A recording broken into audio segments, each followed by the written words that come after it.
Hey guys, Veronica here. So I just wanted to cover a few pepper questions that I feel like I get a lot to see if maybe a quick video on this couldn't help you out a little. So I picked up this 6-pack of Italian wax peppers at the nursery the other day, this past weekend, because they looked really sad and I love this variety of pepper.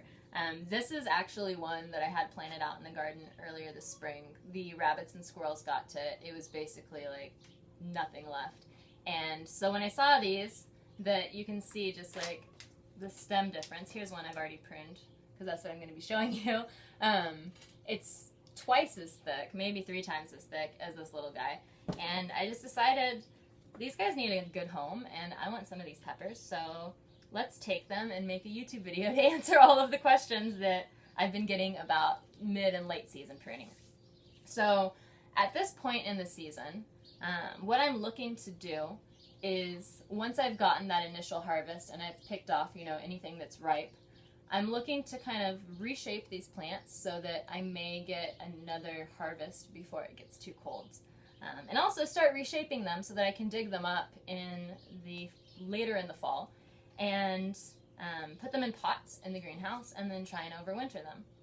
So I'll show you this guy because this was the one as I mentioned, I already pruned. So one of the problems when you buy plants this late in the season in a 6-pack is that a lot of times they're going to be really root bound. Now, what does that mean? So when a plant becomes root bound, what happens is this plant basically sends out roots in this little 2-inch cell in the 6-pack. And it'll send out roots in all directions looking for water and nutrients. Now when a root hits the cell wall and like the inside of a pot, then it's going to go either left or right and just kind of find a direction to circle and look for more nutrients. And eventually what will happen is those roots will circle so much that they will start to constrict the base of this plant. And they will send up flowers and they will send out fruit, and the plant is getting ready to die at that point. It's done its job, it's completed its reproductive cycle, and it's sowing seeds for the next generation. And we don't want these plants to die quite yet. So what I'll do is there's a couple of things you can do actually. One thing we want to do is loosen up this root ball a little. So either you can go in, if it's not too tight, and just kind of like gently move these roots out a little with your fingers. The other thing you can do is just get a container of water and let them soak in there for a minute, and then that'll help kind of separate them a little.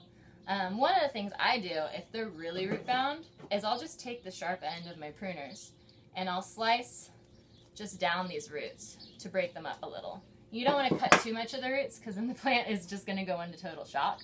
But sometimes slicing the roots in those spaces where they've started to turn will help break them up from that pattern that they're stuck in where they're basically a broken record, and then it'll help them go out into the soil that you're going to be giving them and look for nutrients somewhere else rather than continuing to wrap in the soil. Now, another thing that I notice and why this happens and why I'm answering this question is I'll get a lot of pictures of peppers where the leaves are sort of wilting or dying, or the flowers fall off, or there's a couple of fruit setting or whatever. And most of the time, not all of the time, but most of the time when someone's like, what's wrong with my plant? It's because it's in a pot that's this size. So you're maybe getting it from the nursery in like one of these 4-inch pots, right? And this looks healthy and good. This is a Peruvian habanero that I picked up.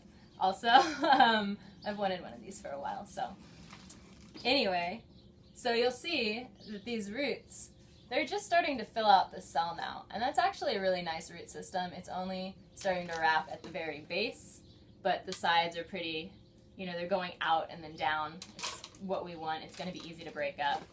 Now this plant can't exist in this 4-inch pot the entirety of its life, because what starts to happen is it's going to push out fruit. It's going, I'm running out of nutrients I need to produce as quickly as possible, and then it produces fruit and then it starts to die.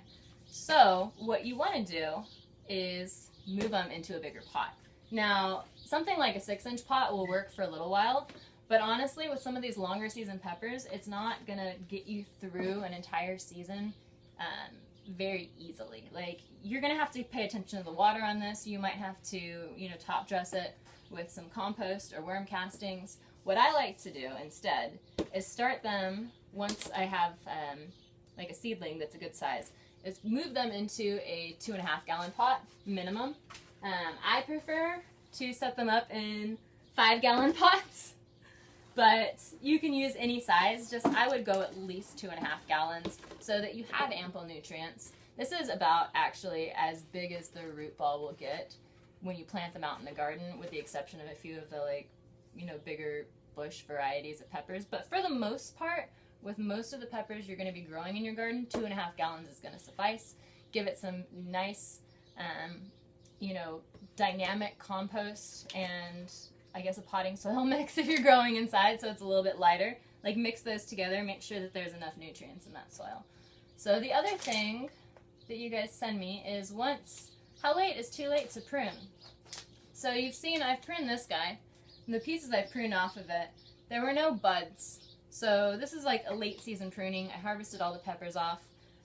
I checked to see if I was pruning off a ton of flowers or not, because we don't want to do that.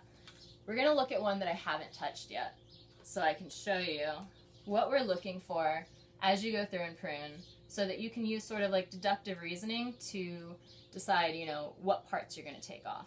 So the first thing I'll do is I'll take off any ripe fruit or overripe fruit, just to get a better visual. I also take off any leaves that don't look happy, anything that's, you know, starting to brown on the edges. Here's one over here, like this, or that's yellowing. And then what I'll do is I'll look at this plant. I'll see, okay, is there more fruit forming? Are there more buds? And depending on where that's happening, like this branch right here doesn't have any. So then I'll start just taking off some of the leggier branches like this. And I won't take too much, usually. Like, I see a lot of flowers forming at the top of this one, so I'll wait. And then I'll come back to it once it's planted, once the roots have been loosened, and I see that there's growth happening, and I may take off, you know, some sucker growth at the base. And I'll see if all of these nodes that have been shaded, because it's in a 6-pack, if those start to leaf out as well. And then I'll go back through and I'll go, okay, you know, are things like bending to the point that they're going to break? So I'll shape it throughout the rest of the season until it's time to move them into the greenhouse for the winter. So that's basically it. You have to, I mean, the one piece of advice I can give you in pruning late season is just look at your plant and see, you know, how is it growing? How do you want it to be shaped? What sort of fruit is it supporting? And then go from there. So that's it for this today. If you have any questions, please leave them in the comments below. Hit that subscribe button if you'd like to learn more about all of this. And until next time, happy gardening. Okay, bye.